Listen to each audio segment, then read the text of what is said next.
কেমনে অনেক বেশি ব্যস্ত ভাই। তো আজকে আমি আপনাদেরকে দেখাবো ম্যানুয়াল শপিং ব্যাগ মেশিন কি আসলে জোড়া হয় কিনা। অনেকে বলতেছে যে ভাই আরেক জায়গা থেকে ম্যানুয়াল মেশিন কিনছি, ওইটা দিয়ে জোড়া হয় না, কাপড় পুড়া যায়, বিভিন্ন সমস্যা। তো আমাদের মেশিনটা কি আসলে পুড়ে কিনা সেটা দেখানোর জন্য আজকের ভিডিওটা। তো আমাদের মেশিনের এটা হলো পিতলের ডাইস। আমাদের মেশিনের দাম একটু বেশি, কারণ ডাইসটা হলো পিতলের ডাইসটা কি হয়, তাপটা একুরেট ছড়ায়। আর এখানে দেখেন যে কাপড়ে কয়টা জোড়া আছে। এখানে যে একটা জোড়া, এই একটা জোড়া, এই একটা জোড়া, টোটাল 3টা জোড়া আছে, দেখতে পাচ্ছেন। তো আমি এখন আরো কয়েকটা জোড়া দিয়ে দেখাবো। আর একটা জিনিস, এটা হলো ফিলিপিন পেপার বা এটা হিটপ্রুফ পেপার, ঠিক আছে, ম্যাজিক পেপার। তো এই ম্যাজিক পেপারটা আমাদের ম্যানুয়াল মেশিনের ক্ষেত্রে এটা বারে বারে দিতে হয়, একটা অসুবিধা।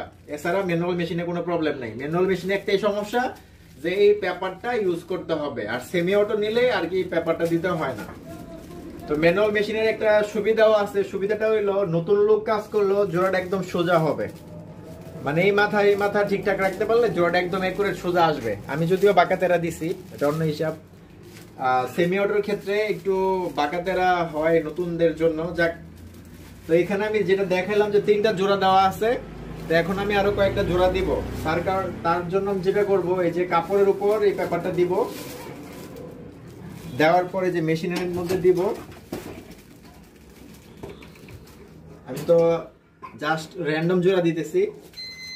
এক সেকেন্ডে দেখেন জোড়াটা হয়ে গেছে। দেখেন এই যে চতুর্থ জোড়াটা হয়ে গেছে। আগে ছিল এই 3টা, এখন এই যে 4 নম্বর জোড়াটা দিচ্ছি, কত সুন্দর হয়েছে। এবং এই জোড়াটা এই পাশেও চলে আসবে। এই পাশে যদি না আসে তাহলে জোড়াটা একুরেট হবে না। আমি আরো কয়েকটা দিয়ে দেখাই। আর এই ম্যাজিক পেপারটা দেখেন, এটা কিন্তু গলাও নাই, পুড়েও নাই। এটা আপনারা অনেক দিন ইউজ করতে পারবেন। যদি ছিঁড়া ফেরা যায় সেটা অন্য হিসাব। নরমালি এটা গলবে না, কিছু হবে না, এটা অনেক দিন ইউজ করা যাবে। তো এখানে 4টা জোড়া হয়ে গেছে, তো আমি আরো কয়েকটা দিচ্ছি। ওকে,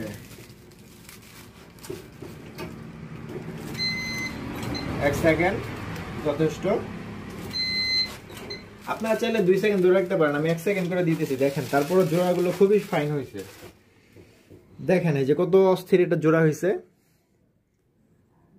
আমি কিন্তু মাপটাপ দিয়ে দেই নাই, যার কারণে বাঁকা দ্বারা হইতেছে। আপনারা যখন ব্যাগ বানাবেন তখন তার এমনি জোড়া দিবেন না, তখন হয়তো উপরে 2টা দিবেন। আমি জাস্ট জোড়ার কোয়ালিটিগুলো দেখাচ্ছি।